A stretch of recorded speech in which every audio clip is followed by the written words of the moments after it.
Hola amigos de YouTube, hoy les quiero enseñar cómo eliminar este molesto ruido a la hora de frenar.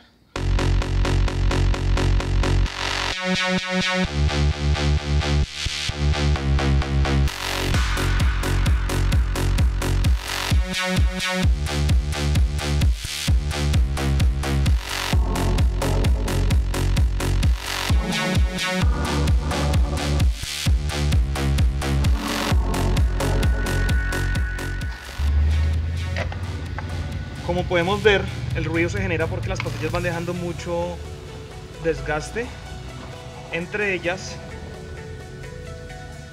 y las bandas se llenan de residuo. Entonces por eso no pueden hacer buen contacto. Vamos a limpiarlo.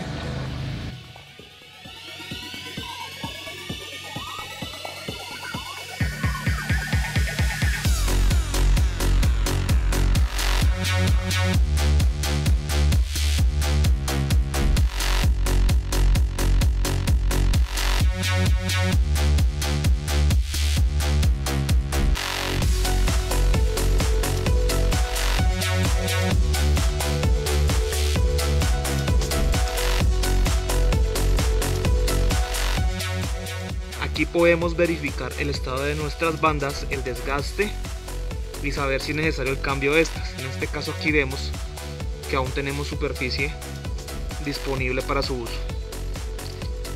Y verificamos el correcto estado.